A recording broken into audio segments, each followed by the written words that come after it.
Alam ko na hindi ito yung magiging usual na journal series natin. Dahil gusto kong ibahagi ang nararamdaman ko sa araw na ito. Pebrero 4, ika-4 ng Pebrero, taong kasalukuyan, kung kailan ko to film at exactly 2 a.m. Nag-pray naman na ako tungkol sa nararamdaman ko. Pero hindi lang maiwasan na mag-pause and to reflect. Pero gusto kong ibahagi ngayon sa YouTube ang tungkol sa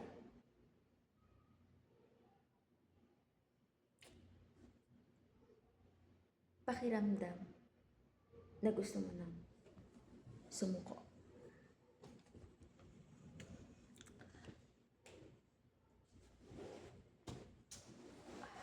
Journal series, raw and unfiltered.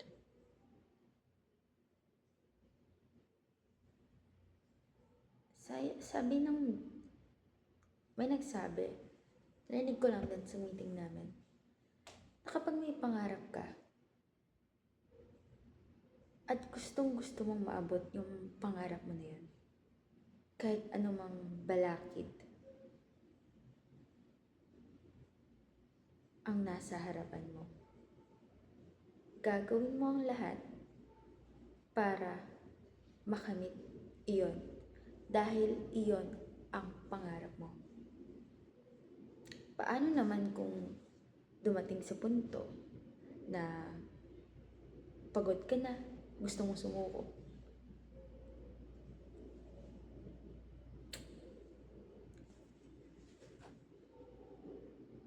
Ano ba ang mas lalamang?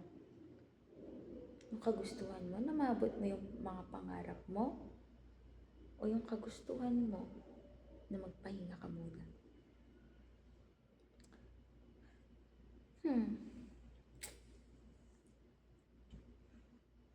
Okay naman ako actually. May nag-trigger lang para podcast tayo today. O ano bang pronunciation ng podcast o podcast? Podcast. It's Podcast. podcast. Okay? Thank you. Okay. Simulan na natin.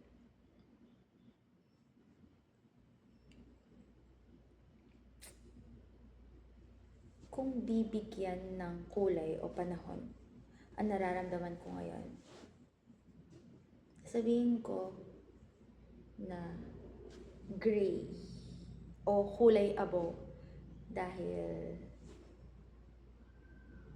wala akong nakikitang kulay or pananabik para ipagpatuloy ko yung mga gusto kong gawin o mga kailangan kong gawin recently. So, di ba kapag exciting or nananabik ka sa isang bagay man, pangyayari, tao, kung ano man yan, parang colorful yung color, di ba? So, that's my answer dun sa pang-intro ko sa inyo. Parang haba na ng intro natin, 4 minutes. Ngayon, let's go over muna kung ano yung nag-trigger sa pag-describe ko ng ganun na color ng weather, di ba? Kulay pa no.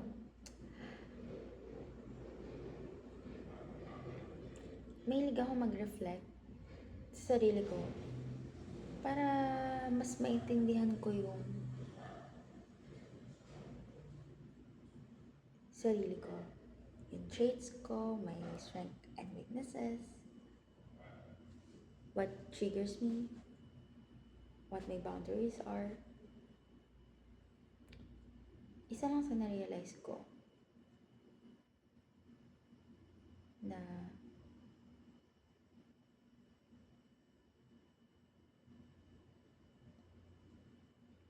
I hate people na hindi considerate. Bakit? Yung close-minded. I hate those kinds of people. Minsan lang ako magpakatotoo ngayon Dahil kaninang morning, February 3, pinanood ko yung dati kong vlog sa journal. Kaya gusto ko rin mag-share ngayon.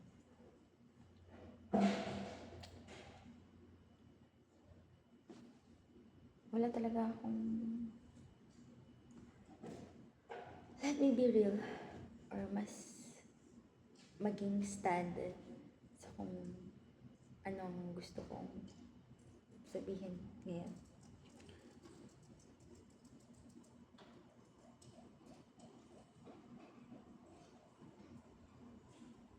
Trigger to kanina. Ayokong sabihin mismo yung pangyayari, syempre.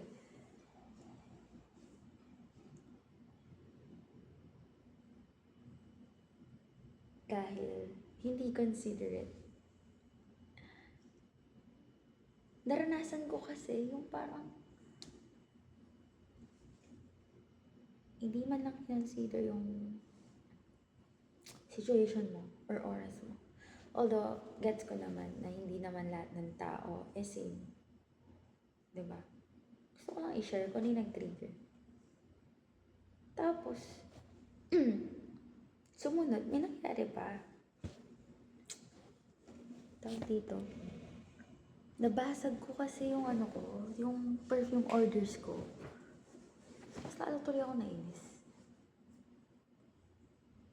Tapos, wala pang nagre-respond si GC namin. Ako kasi yung class rep. Ayoko na rin ng ganun. Alam mo yun, parang one-sided lang yung communication.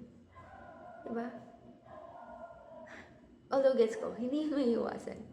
Ito naman. Pero, yun lang kasi, nag-trigger lang siya. Mahaba naman pasensya ko Sadyang, napansin ko sa sarili ko, pag gutom ako, kulang ko sa tulog o kain. Mabilis akong mixing yung pasensya ko.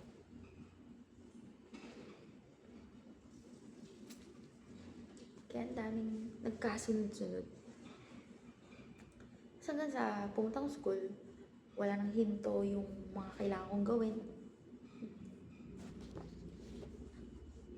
Meron sa responsibility ko bilang director sa art app.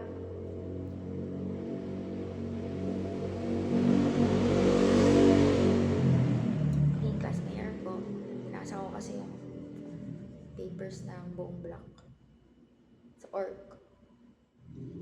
Yung perfume business. Tapos, hindi pa ako nakakain. Diba? Alam nyo, mahirap mag-share ng negative. Itong sinasabi ko ngayon, medyo nahirapan akong sabihin to.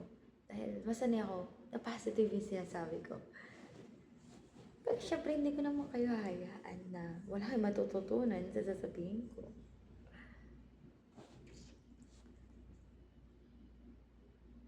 O yung iniisip ko, parang liit lang ng problema ko, pinoproblema ko. Diba?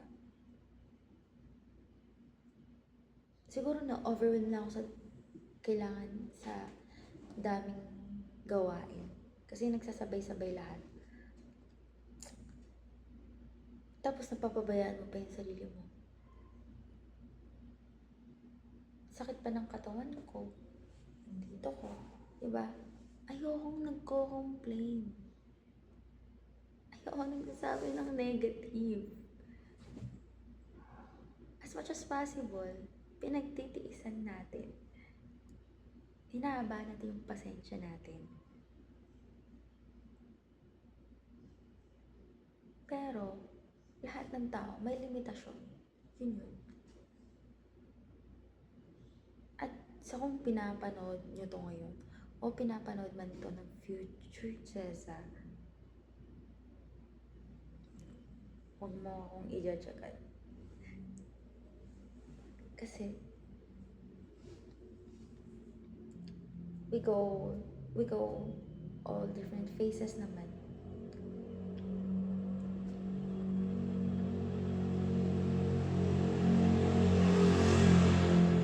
Ayun, kaya nun.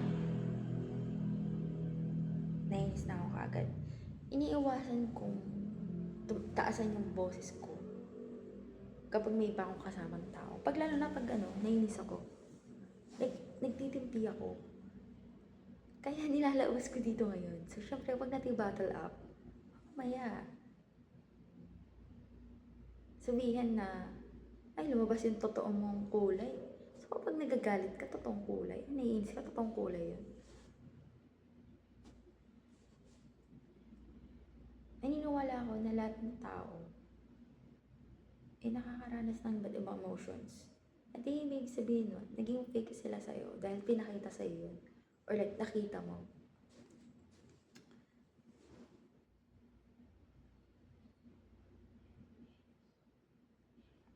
Actually, hindi ko alam kung saan patungo tong vlog ko nito.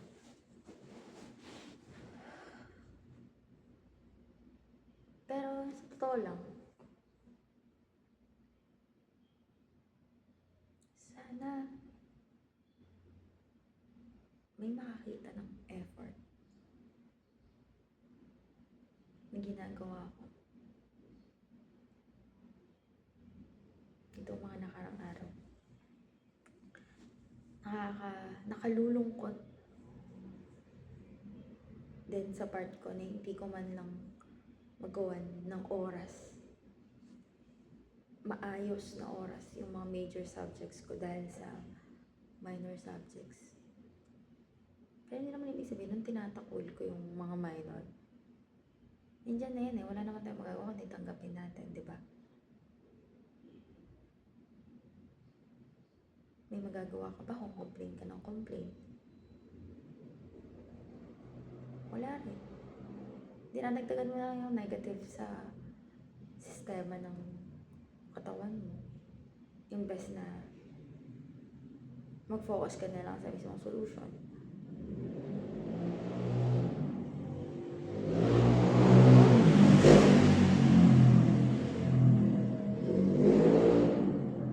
Iniiwasan kong sabihin na nakakainis ka?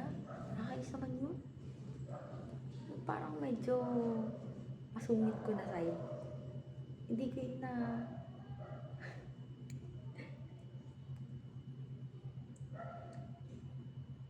kasi iniwasan ko talagang hindi, pinapanatili ko yung peace with other people. I'm not sure kung ipopost ko to. Knowing na pwedeng marami yung manood or may manonood.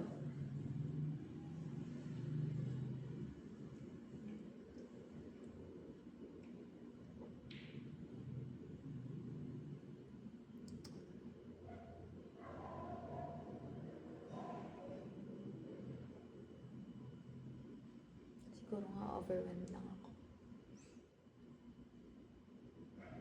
And feel ko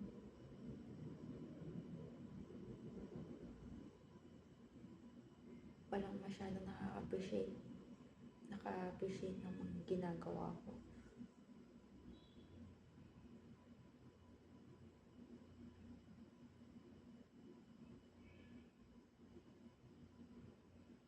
Nanalangin man ako kanina sa kapilyan after ng klase namin siguro.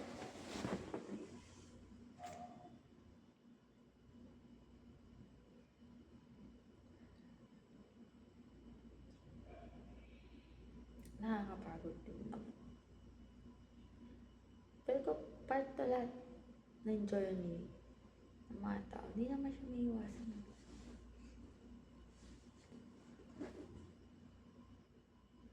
Siguro, kaya nagsasalita ako na wala akong mapagsabihan in person. Kaya gusto ko i-share dito. Di man ako nakapagsalita ng maayos sa panalangin ko kanina dahil inuunahan ng luha ko.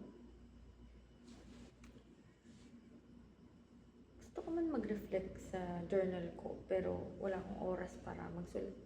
Mas matagal magsulat kaysa magsalita. Kaya mas pinili kong mag-journal.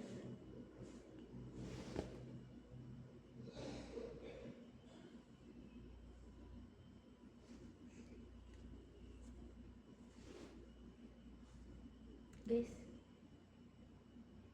sa mga nanonood, mga ginawa at pinipili, naging mabait tayo sa lahat. Hindi natin alam kung anong pinagdadaanan ng mga tao. May considerate tayo sa mga situation na kung bakit. Ano pwedeng maramdaman ng tao pag ginawa mo yan. Huwag lang natin sarili yung inisip natin.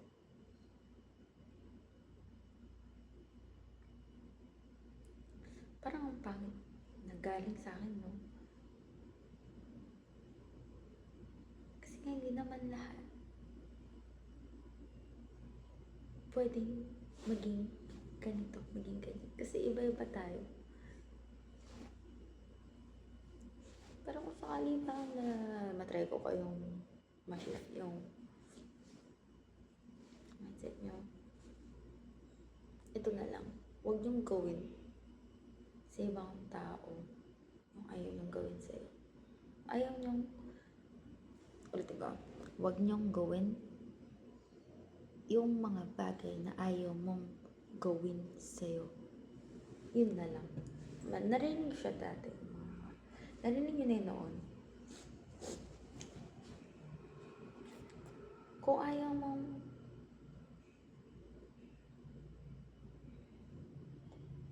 pinag-usapan ka ng ibang tao, huwag mong gawin din sa iba.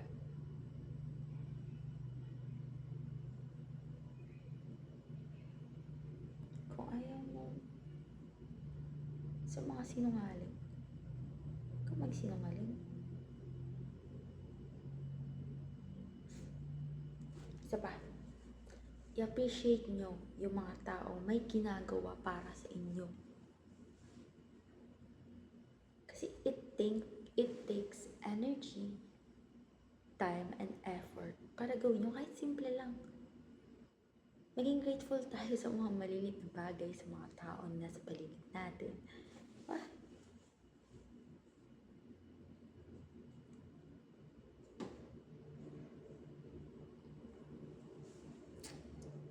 Ngayon, babalik tayo sa umpisa. Normal lang na maramdaman mo na pagod ka at parang gusto mo na sumuko. Pero hanggang pakiramdam lang yon at isipan. Dahil kilos mo pa rin ang magdidikta. At nasa sayo yun kung susuko ka. Kasi may mga pagkakataon na pagod ka lang, overwhelmed ka lang, kaya mo naiisip at nararamdaman yun. Pero pag naging okay ka na,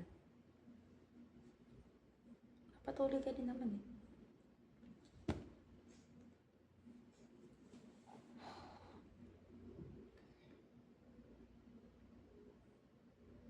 Diba?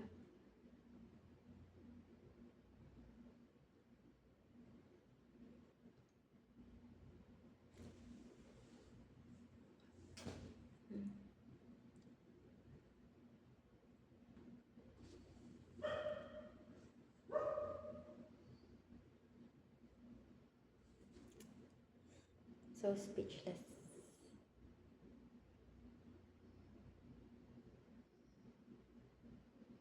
Ang bigat. But,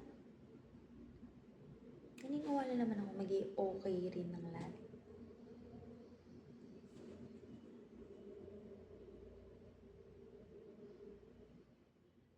Gulo ng utak ko. At least, pero nakatulong ngayon kahit pa paano. Para may medyo maging mahinahon ako ngayon.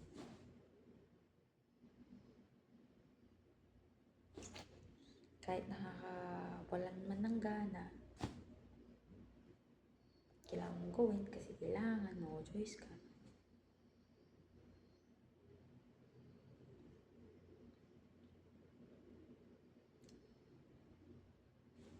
At least gagawin mo pa rin.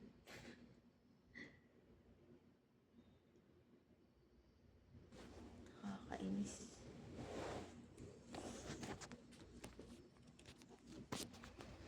Huwag i-judge ang pagiging negative.